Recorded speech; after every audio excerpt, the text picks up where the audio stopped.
తాకట్లో ఉన్న మీ బంగారాన్ని విడిపించి ఆ రోజు ఆన్లైన్ రేటుకి కొంటాం. Sharma gold company. నమస్కారం, వెల్కమ్ టు సుమన్ టీవీ. నేను గీతాంజలి. ప్రస్తుతం మనతో పాటు ఉన్నారు భారతీయ శంకరపీఠం వ్యవస్థాపకులు, ప్రముఖ ఆధ్యాత్మికవేత్త, జ్యోతిష్యులు, బ్రహ్మశ్రీ అన్నవరపు తిరుపతిమూర్తి అవధాని గురువు గారు. వారితో మాట్లాడదాం. గురుగారు నమస్కారం అండి. ఓం శ్రీ మహాగణాధిపతయే నమః. గురుగారు, రాబోతున్న శివరాత్రి ఎంతో విశేషమని విన్నానండి. అందులోనూ ఎవరికైతే జాతకంలో కొన్ని దోషాలను చెబుతూ ఉంటారు, కుజదోషం ఉన్నవాళ్ళు కావచ్చు. సంచిత కర్మ సంచిత పాపము అంటారు. ఆహా, అందుకే వస్తుందా అండి కుజదోషం?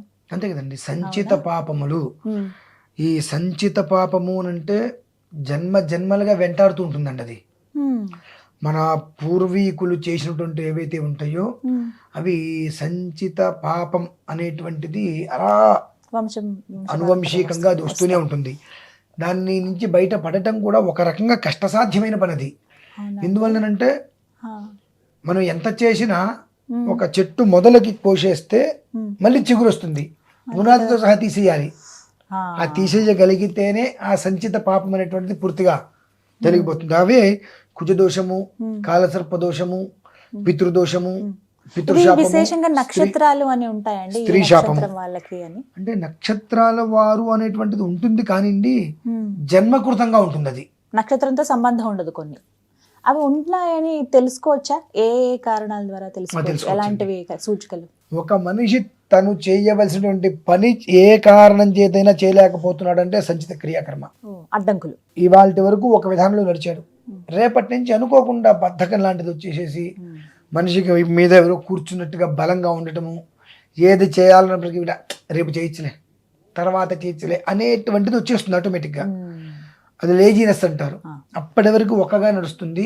అప్పటి నుంచి అంటే స్వతసిద్ధంగా కూడా 16 సంవత్సరాలు దాటిన తర్వాత నుంచి దాని ప్రభావానికి మనిషి లోనవుతాడు. మరో జన్మ అనేటువంటిది ద్వితీయ జన్మ ఏర్పడుతుంది. అప్పటి నుంచి కూడా అది నడిపిస్తూ ఒకవేళ ఏ కారణం చేతనైనా రుణంతో కనుక జన్మించినట్లయితే ఇబ్బంది అయిపోతూ ఉంటుంది. సంచిత కర్మ అంటారు. మరి ఇలాంటి వాళ్ళు ఈ శివరాత్రికి ఏమైనా పూజలు కానీ ఏమైనా అభిషేకం విశేషంగా చేయించుకోవచ్చా అండి? సంచిత పాప వినాశక లింగం తత్ప్రణమామి సదాశివలింగం, లింగాష్టకంలో ఉంటుంది. ఈ సంచిత పాపములు అనగానే అదే గుర్తొచ్చింది. అంతే కదండి. అంతకు మించి ఇంకేముందమ్మా అంటే ఈశ్వరారాధన వలన కాని పని లేదు, జరగదు అనేటువంటి పదం ఉండదు. కానీ అది ఎలా చేయాలి అనేటువంటిది ఉంటుంది. అది తెలియాలి ముందు. నిత్యం చేసే విధానం ఒకటి ఉంటే నైమిత్తికం ఒకటి. ఇప్పుడు మనకు సుబ్రహ్మణ్య స్వామి క్షేత్రం ఉంది, స్వయంభూ. అవునండి. సుబ్బరాయ కొండగా మార్చి నిన్న 5, 6, 7 3 రోజులు కూడా 14 తలలు సుబ్రహ్మణ్య స్వామి విగ్రహాన్ని అవన్నీ కూడా అక్కడ పెట్టడం జరిగింది. అదే స్థానంలో శివరాత్రికి అహోరాత్రమమ్మ అంటే 15వ తారీఖు ఉదయం నుంచి 16వ తారీఖు ఉదయం వరకు 24 గంటలు 360 శివలింగాలకు 24 గంటలు కూడా విశేషమైన అభిషేకం చేస్తున్నాం. మధ్యలో ఎక్కడ బ్రేక్ ఇవ్వడం ఉండదు. 6 కాలాల యందు 6 రకాల విశేషమైన ద్రవ్యాలు. అంటే నిత్యం 24 గంటల పాటు జరుగుతుంది. 24 గంటలు మధ్యలో బ్రేక్ ఉండదమ్మా, జరుగుతూనే ఉంటుంది, రాత్రి పగలని లేకుండా ఖచ్చితంగా. అవి దేనికేనంటే ఇప్పుడు ఏదైతే కనుక సంచిత పాపము అన్నామో అంటే ఇది కర్మని సాధనతో మనం తొలగించుకోవాలమ్మా. అది సాధ్యం అంటారా? అదేగా చెప్తున్నాను, కర్మని సాధనతో మనం తొలగించుకోవాలి. సాధన ఎలా ఉండాలి అంటే మన వద్దకు ఏ కర్మ అయితే వచ్చి ఇబ్బంది పెడుతుందో ఆ కర్మ చనిపోగలగాలి. ఎలా? 2 పొట్టేళ్ళు కొట్టుకుంటూ ఉంటాయి, ఏదో ఒకరు చనిపోయేంత వరకు రెండో ఆగదు. ఆ రెండిట్ల మధ్యలో మనం తలకాయ పెడితే మన తల పగిలిపోతుంది కదా. సో అలానే మనకు పొట్టేలినటువంటి ఒక కర్మతో మనం యుద్ధం చేస్తున్నాం. మనల్ని ఇంకొక కర్మ వచ్చి మన మీద వచ్చి వాలి మనల్ని టార్చర్ పెడుతుంది, దాంతో మనం యుద్ధం చేస్తున్నాం. ఎలా చేయాలి అంటే దాన్ని పూర్తిగా పాతిపెట్టేయాలి. దానికి మనకు శక్తి కావాలి. ఆ శక్తే సాధన. ఆ సాధనతోటే కర్మ నుంచి మనం బయటపడగలుగుతాం. కర్మ నుంచి బయటపడాలి అంటే కేవలం సాధన. ఆ సాధన ఎలా ఉండాలి?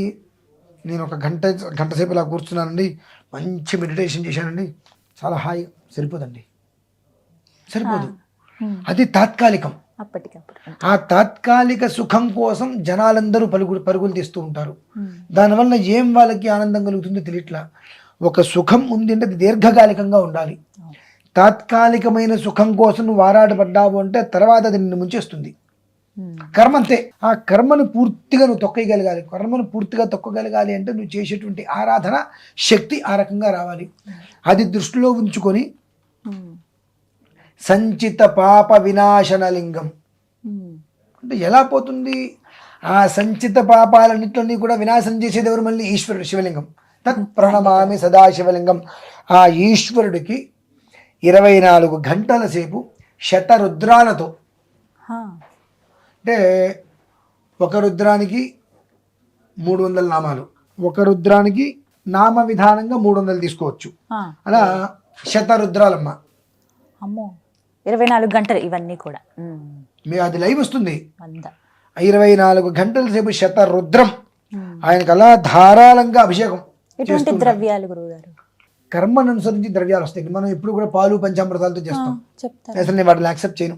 మరి ఎలా అండి? అంటే నిత్య విధానంలో ఓకే, నైమిత్తిక విధానంలో మనం దేంతో చేయాలి? జఠామాంసి అని ఒక పదార్థం ఉంటుందమ్మా. అది ఎటువంటి రోగాన్నైనా నిర్మూలిస్తుంది. ఆ జఠామాంసి అయినటువంటి ఒక పదార్థం ఆ నీళ్ళతో అభిషేకం చేయాలి. నల్ల పసుపు. ఈ నల్ల పసుపు అనేటువంటిది ఒక మనిషి మీద ఎన్ని రకాల చేతబళ్ళు చేస్తారో అన్ని రకాలని నిర్మూలిస్తుంది. ఆ ఒక నల్ల పసుపు దగ్గర కనుక ఉన్నట్లయితే నువ్వు నేను వచ్చి నీ ముందు కూర్చుని నీ చేత నేను చేసుకోనొచ్చు, అలా కాపాడుతుంది. ఆ నల్ల పసుపుతోటి స్వామివారికి, ఆ నల్ల పసుపుతోటి వచ్చేటువంటి నీటితో స్వామివారికి అభిషేకం. తర్వాత పచ్చి పసుపు, అంటే మనకు పచ్చి పసుపు ఉంటుంది, దాన్ని దంచి, తర్వాత నువ్వుల్ని దంచి తీసేటువంటి నూనెతో, ఇలా ప్రత్యేకమైన నూనె దీనికి మృత్యుప్రద దోషానికి, పితృదోషానికి, పితృశాపానికి నివారణ. అలాగే శంఖచూర్ణం దొరుకుతుందమ్మా. ఇవన్నీ కూడా తేలికైనవే కాదు, చాలా ఖరీదైనవి. తర్వాత నవనీతం అంటే వెన్న. ఈ శంఖచూర్ణము, నవనీతము, చక్కటి తేనె, ఇవి తీసుకొని అందులో కొన్ని రకాలైన మూలికలు కలిపి అభిషేకం చేసినప్పుడు స్త్రీ నుంచి వచ్చేటువంటి శాపం, ఇవి ఒక్కొక్క దానికి ఒక్కొక్క పదార్థం చెప్పబడి ఉంటుంది. ఈ 24 గంటలు 6 భాగాలు చేసి ఒక్కొక్క భాగానికి ఒక్కొక్క ద్రవ్యంతో అభిషేకం. అంటే ఒక కాలం అంటే ఎంతసేపు వస్తుందండి? ఎన్ని గంటలు ఉంటాయి? 24 గంటలు. 4 గంటలకి ఒక కాలం. ప్రతి 4 ధర్మ అర్థ కామ్య మోక్షాలు.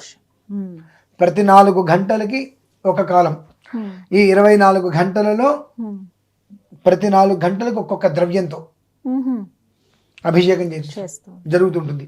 తద్వారా ఏమిటి అంటే ఆయన శిరస్సు 360 శివలింగాలకు, ఒకటి కాదండి, 360 శివలింగాలకు కూడా 4 గంటలు ఒక ద్రవ్యం, తర్వాత 4 గంటలు మరొక ద్రవ్యం, తర్వాత 4 గంటలు మరొక ద్రవ్యం, అలా 24 గంటల పాటు కూడా 6 రకాల ద్రవ్యాలతో విశిష్టకృత అభిషేకం.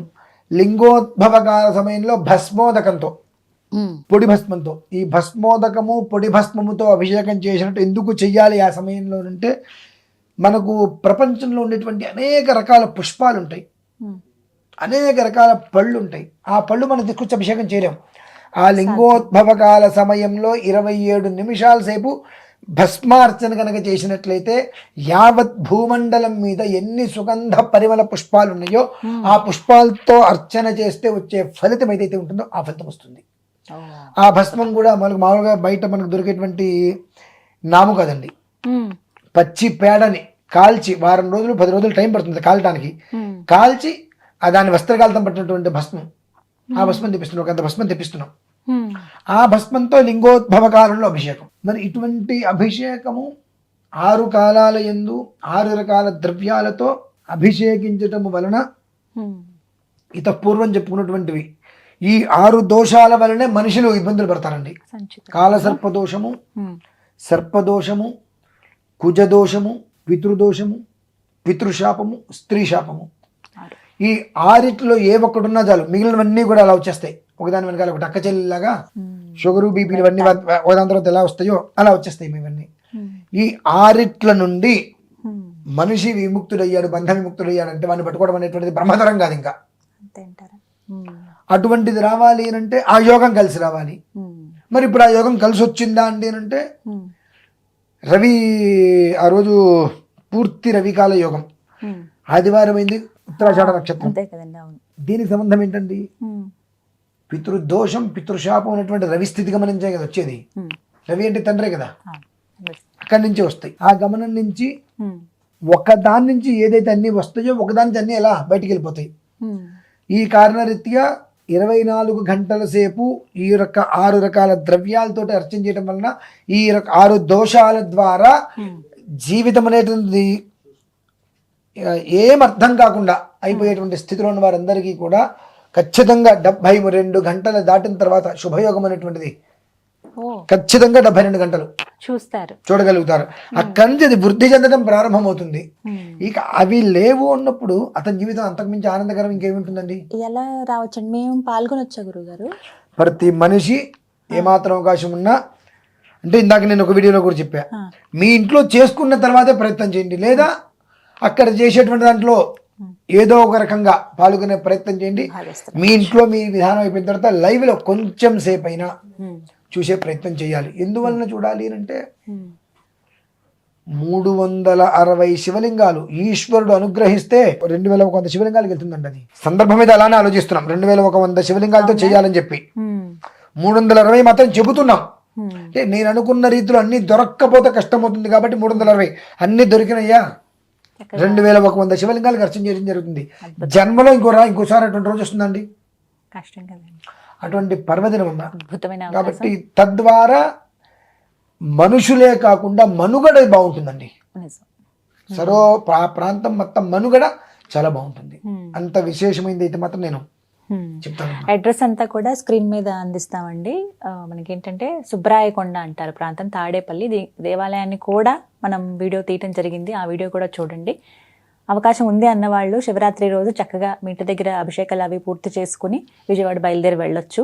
లేదంటే మేము లైవ్లో చూస్తాం, ఆ సమయంలో ఇంట్లో కూర్చుని మా శివయ్యకి అభిషేకం చేసుకుంటూ ఇలా చూస్తాం అక్కడ జరిగే కార్యక్రమం అంటే మీరు భారతీ శంకరపీఠం వారి ఛానల్లో లైవ్ని మీరు వీక్షించవచ్చు. గురువుగారు చేసేటువంటి అభిషేక క్రతువును మీరు చక్కగా ఇంటి నుండే సందర్శించవచ్చు. వివరాల కోసం స్క్రీన్ మీద కనపడుతున్న నెంబర్స్కు కాల్ చేయండి. నమస్కారం గురుగారు. పరమేశ్వర.